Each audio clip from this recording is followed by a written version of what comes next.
Welcome to In the Middle. I'm Vykky. I'm a wife, a mom, and a leader shaping some of the world's most beloved brands. This is the podcast for all of us figuring it out in real time. In 20 minutes or less, let's get in the middle of it all. I'm so glad you're here. Hey, y'all. Welcome back to In the Middle. I'm Vykky, and I am so glad you're here. All right, y'all. How are we doing? We're deep into spring. A lot of y'all know I'm from North Carolina, and I am just hearing so much about pollen. I've asked my coworkers about pollen here. I don't remember it the last 2 years, but they said we get pollen, but it's not been so bad. Maybe by the time this episode drops, my car will be covered in pollen, and then I'll have to eat my words. But for those of you in North Carolina, I'm feeling for y'all. My allergies are thriving here in Washington. But yes, how are we doing? What are you in the middle of? Please, y'all, drop that in the comments. I'm going to start putting it on my stories too, because I really like to see and hear, and I get it anecdotally sometimes, but I would love to hear what you're in the middle of. Right now, I am in the middle of planning summer camp. Y'all, why is summer camp giving Ivy League tuition? Like, I need to talk to my parents about my summer camp. Shout out to Campus Hills. Like, I don't know that camp was as expensive back then as it is today. It's giving, do I need to start a summer camp? Is this going to be a side hustle? Because it's expensive. And the hours, I'm not sure who they had in mind when they were planning these hours, like 9 to 12, 9 to 1. It's like, okay, so I can't go into the office early because I have to drop you off at 9, but then I have to leave the office early to get you and then get you back to work with me or get you to another summer camp.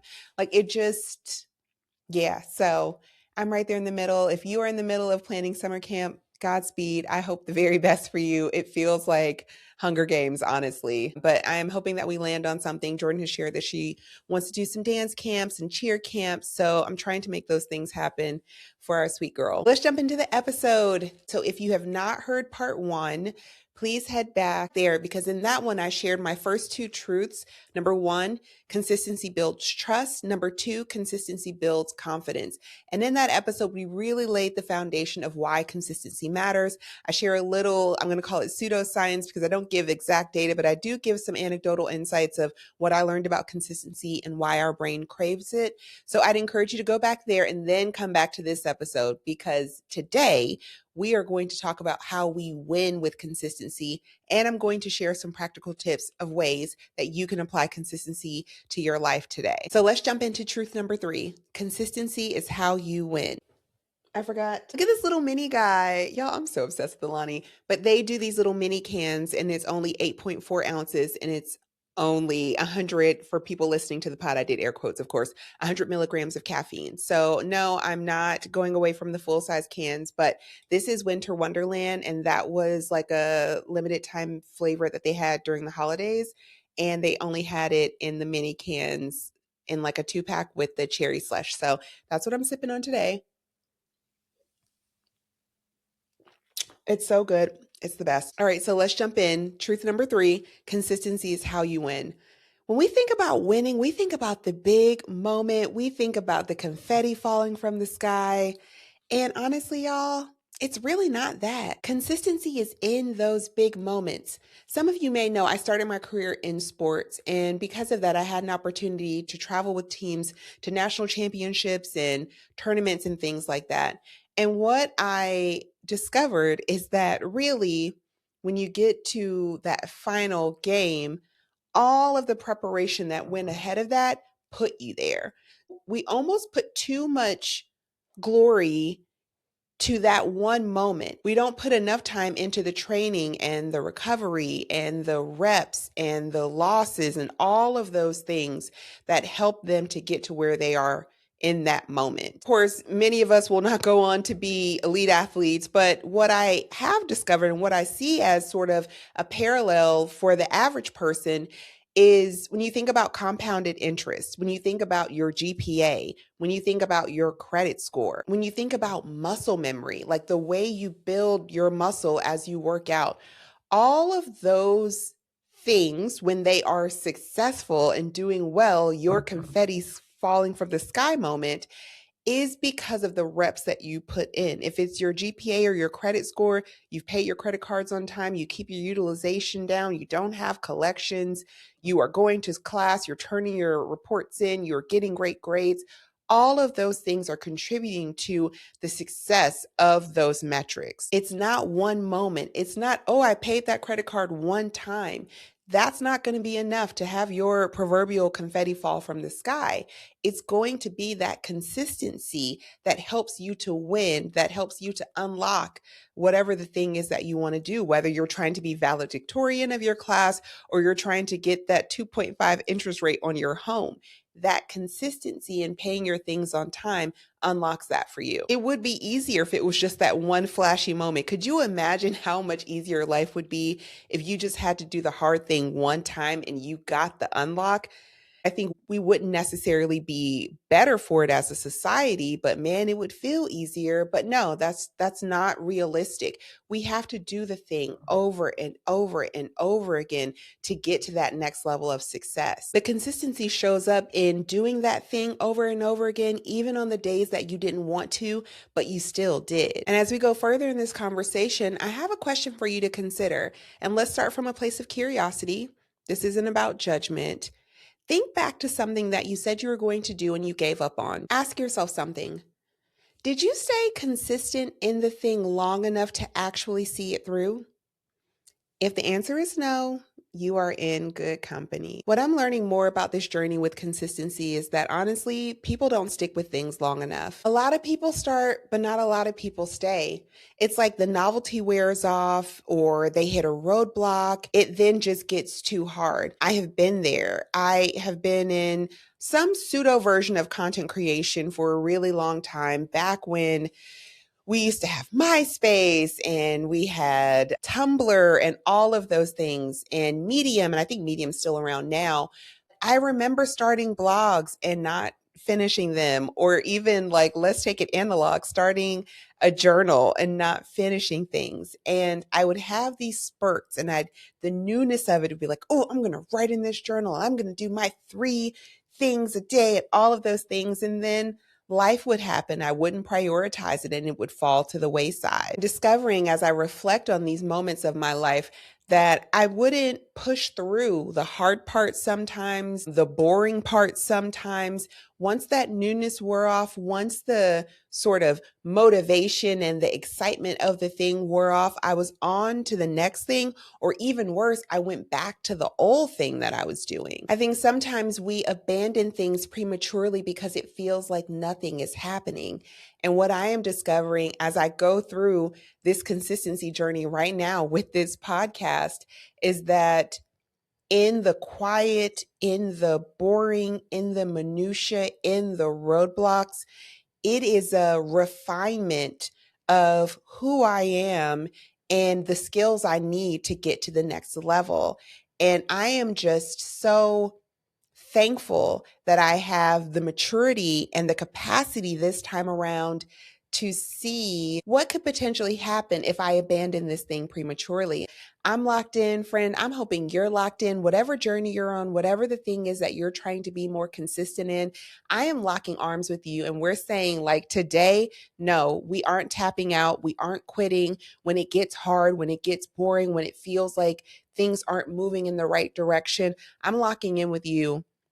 And I am encouraging you to lock in, to say, I'm going to see this thing through. I'm going to do the thing that I said I was going to do. It feels palpable. I feel like we are on the cusp of winning if we just don't quit. I'm a podcast girly. I'm a deep consumer of podcasts. I guess I would say that that is my preference for consuming content because it allows me to do other things. I like to drive. I like to drive and listen to podcasts. I like to do laundry, clean up the house, things like that. So it's nice to just have someone in my ear. Although YouTube, you keep telling me that most people are watching. Hey, y'all on YouTube. But for my Apple podcast girlies and guys and on Spotify, I'm right there with y'all. I am in the middle of discovering that this moment of separation, the people who quit versus the people who don't quit, that is the telltale sign of who is going to win. I think sometimes we can make excuses, or and maybe excuses feeling too heavy. We can justify quitting if we don't see the progress we expected by a certain time and say, oh, well, it's not worth it. It's a waste of time for me to do it. And I think we can justify it in that way sometimes. What I'm learning is that the people who just stick to it, they stay steadfast, they know that this is the calling that they have, they see success. And I talked about this on episode 1, but I think it's worth restating here in episode 2. Sometimes those people aren't the most talented. They aren't the funniest. They aren't the most creative, but what they are is consistent. And we could take a page from their book. They don't wait until it's perfect to put it out into the world. They just put it out. They take all the feedback. Sure, I'm positive that they're still nervous about it, but their nerves won't trump their ultimate goal of being the very best that they can be in the area that they have determined they need to be in their lives. So, friends, you don't have to be the smartest. You don't have to be the fastest. You don't have to be the most talented, but you must not quit. If you want to win at work, be the person who consistently delivers. Nothing flashy, just solid. And over time, you become the person your leaders trust with bigger things. Your name starts to be mentioned in rooms that you aren't even in. If you want to win in fitness, it doesn't happen with just one good workout. Lord knows I wish it did. But we know it happens with the walks, the intentional meals. It's the small choices every day. And then one day you look up and your body and your discipline are different. You go from being this person who had to be willed to the gym to now you love to work out. It's become a part of your identity. If you want to win in your faith and your spiritual life, it's not just one prayer. It's the quiet daily time with God. It's showing up even when He's quiet, even when you sometimes feel forgotten. And I know those seasons are hard, but if you push through, if you don't quit, you will look up one day and you have become that person in your friend group and your family that when something is wrong, they call you for support and for prayers. You get to play a part in walking with someone as they build their faith. And that to me is the biggest win of them all. I'm sure some of you are listening today and you're like, Vykky, I want to be consistent. I have tried, or I don't even know where to start. And I pray I'm not making consistency sound like this simple thing. Living it out is the hard part, present company included. This is an area of struggle for me, and this is why I'm talking about it. And oftentimes you'll find on the pod that the things that I talk about are the areas that I am either actively struggling through or I'm starting to see some like green shoots, a little bit of potential. And I want to share what I'm learning if that can help you accelerate your growth in the same area. And at this point, I hope y'all know on this podcast, we don't just talk about the things, we try to get some tangible examples and some helpful tips to help us execute. So I'm going to share 5 practical ways that you can incorporate consistency in your life today. Number 1, make it smaller than you think it needs to be. If it feels too heavy, you won't keep doing it. So if you want to start working out today, maybe just move your body for 10 minutes. You want to be a more consistent reader? Just read 2 pages. If you want to build something, start with 20 focused minutes. This isn't the time to go build a shed from scratch, right? You need to get small wins. Consistency loves small starts. Tip number 2. Pick your non-negotiables. Everything can't be equally as important. You don't need to be consistent in everything, and candidly, you won't be able to. Focus on 2 to 3 areas max that you want to lean in and be consistent. It could be your health, it could be your finances, it could be relationships. Figure out what matters most in the season that you're in right now. Focus creates consistency. Trying to do everything kills it. Y'all, this is the problem area for me, and I keep reminding myself and telling myself, you are locked in on this thing. This is the thing that you're focused on. Of course, I have other areas in my life that are a priority as well, but I am not putting the same level of effort in those things intentionally so I can show up more consistently in this area of my life. All right, tip number 3. Tie it to something you already do. Now, I can't take credit for this. This tip I learned from James Clear in the book Atomic Habits. Habit stacking was an unlock for me. So whenever I'm trying to incorporate something new, I try to look at areas where I already have really good habits and try to find an organic way to tie the new thing in that I want to do. So maybe you want to do better at getting to work and not feeling like work has just slapped you in the face. You want to walk in prepared. You want to walk in like you have a game plan to attack the day. Something that I do that could maybe be helpful for you if that's something you want to pursue is after I do drop offs or on my way into work, I will voice note all the things that I can recall that I need to accomplish for the day. I am doing this using ChatGPT and I'm saying, here are all the things I want to accomplish for the day. This is the order that I need to rank the importance. These are the due dates, all of the important things that matter to me and what I want to accomplish. Then I say, please organize this in a to-do list with the people I need to follow up with, rank it in order of importance, put it in email format so I can hit send to my email. When I get to the office, this is the first email basically in my inbox. I click it and I have my to-do list ready to go. And so I've taken an opportunity that I'm driving, I'm hands-free, I'm voicing it, I'm getting it out of my brain. We talked about this in the first episode, is the mental load that we carry when we aren't consistent in our brains, really just trying to avoid sort of fog and that heaviness of all that information.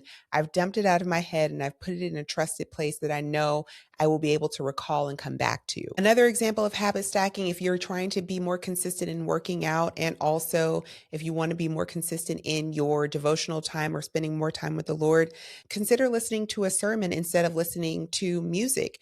You get an opportunity to rehear the message that maybe you heard on Sunday, and maybe by Tuesday, Wednesday, it's a little foggy. Getting that message back in your ear not only helps to recenter your heart posture, but you are also still moving your body and strengthening your body too. That's a great habit stack. Another habit stack, enjoying your morning coffee instead of just sitting there scrolling your phone or watching TV, watching the news. Lord knows that is not a great way to start your day these days.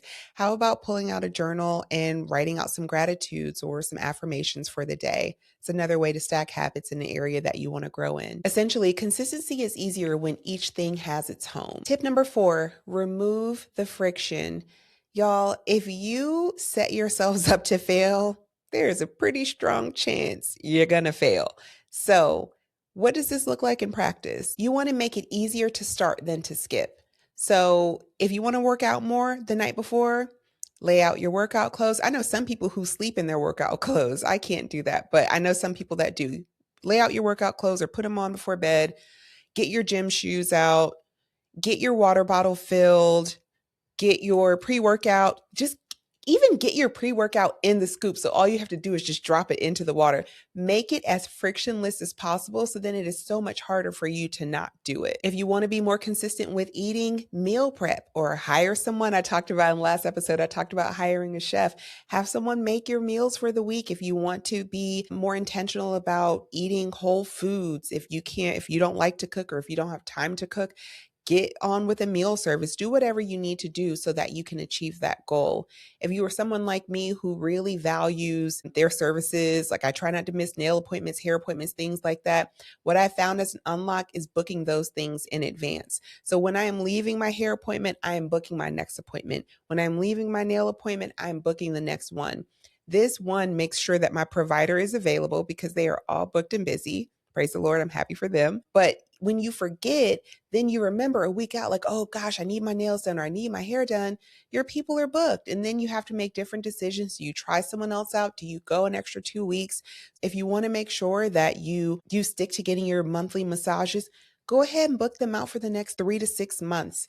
One of my cheat codes, not only do you add it to your family calendar if you have a partner and you share calendars, also add it to your work calendar so that that time is blocked and you know, okay, I need to leave the office by this time so I can get to this appointment. Honestly, I feel like with this one, you don't need more discipline, you just need fewer obstacles. My 5th tip, and this is especially for my people who are recovering perfectionists, present company included, decide that showing up counts. Even if it's not perfect, it counts. Some days you're going to be 100%. Some days you're going to be 30%. Still show up. Consistency is not about doing it perfectly. It's about not disappearing or quitting prematurely. Friend, I want to see you win. I want to win. I want us to win together. So I hope that you are feeling motivated. You are feeling like, you know what, I can do this. You have the belief that you can be consistent in the areas that you've determined are important for your life. You have every single thing you need to be consistent. Take these tips, and I would tell you, don't try to apply all of these tips today, but take these tips and figure out which one is going to help you get the momentum and see the success, get the sort of like tailwind to move you forward. So let's recap our 3 truths. Truth number 1, consistency builds trust. Truth number 2, consistency builds confidence. And truth number 3, consistency is how you win. Friend, I can't wait. I am just speaking this into existence. You are going to have a consistency testimony that I can't wait to hear. I can't wait to hear about the businesses that are started from being consistent. I can't wait to hear about the new podcasts that are launched from being consistent. I can't wait to hear about the restoration of marriages from this act of consistency. Please, please share them. I can't wait to hear the outcomes. I am praying for you and with you and for myself. I have seen such a growth in my confidence and my self-belief in being on this consistency journey, and I am believing the same for you. If you found this episode and this whole series helpful, please consider sharing it with someone that you know. As always, thank you so much for the 5-star rankings and reviews on Apple Podcasts and Spotify. It really does help other people discover the pod. On YouTube, please make sure you're liking and sharing and commenting and subscribing and all of the things. I'm seeing so much growth over there, and I just appreciate all of the engagement. Let's keep it going. And of course, follow me in the _middle pod on all socials to stay connected. I'll see y'all next week. Bye. Thanks for listening to In the Middle. If this episode resonated with you, share it with a friend and click subscribe so you never miss an honest conversation about life in the middle. I'll see you next time.